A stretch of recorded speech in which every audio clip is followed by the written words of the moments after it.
It was a week of diplomatic parleys for US Secretary of State Antony Blinken as he wrapped up his tour of Africa. The chief US diplomat's trip to 3 countries in West Africa and 1 in Southern Africa, Angola, comes as Washington seeks to deepen its economic and security partnerships in regions where China and Russia have made significant inroads.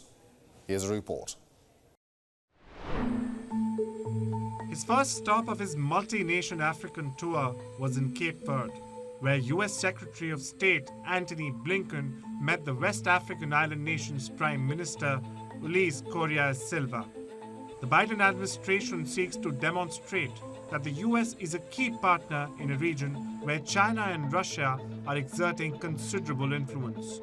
In Cape Verde, Blinken said he was starting the trip in Cape Verde because the nation had been quote-unquote a remarkable partner for the United States. In the Ivory Coast of Côte d'Ivoire, Blinken went to the Olympic Stadium for an Admiral's Cup of National Soccer game where he was presented with a shirt bearing his surname. It's wonderful to be here at the Africa's Cup of Nations, and I just want to compliment the Ivory Coast, Côte d'Ivoire, for the extraordinary organization of this tournament, bringing so many people together from around the continent and actually well beyond, including a lot of Americans who are here, getting to experience the Ivory Coast, seeing the remarkable work that's been done, putting this tournament together, and bringing people together. And that's really the power of sports. Breaks down barriers of every kind. Blinken was to later meet Ivory Coast President Alassane Ouattara and senior government officials.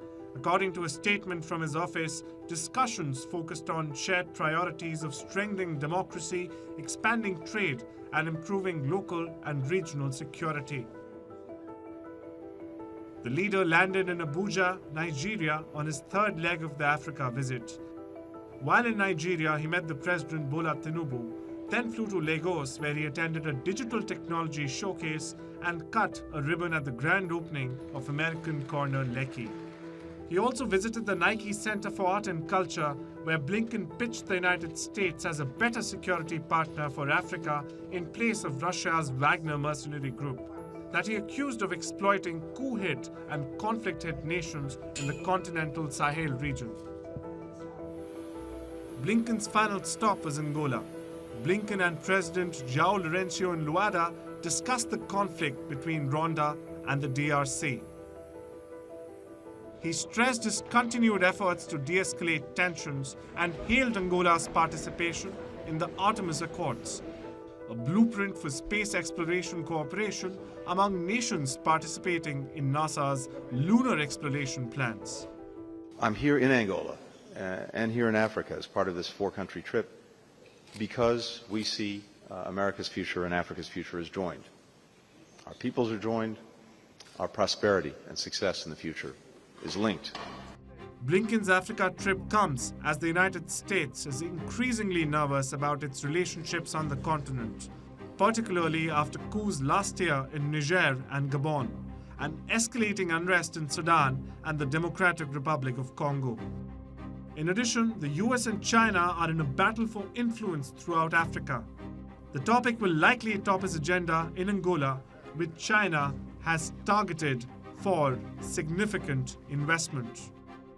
Analysts say Africa seems to have been pushed to the back burner under President Joe Biden, and his administration is increasingly consumed by other international issues such as the war in Ukraine, the Israel-Hamas war, and its rivalry with China. Biden has also failed to visit Africa last year as he promised. Bureau Report, WION, World is One. WION is now available in your country. Download the app now and get all the news on the move.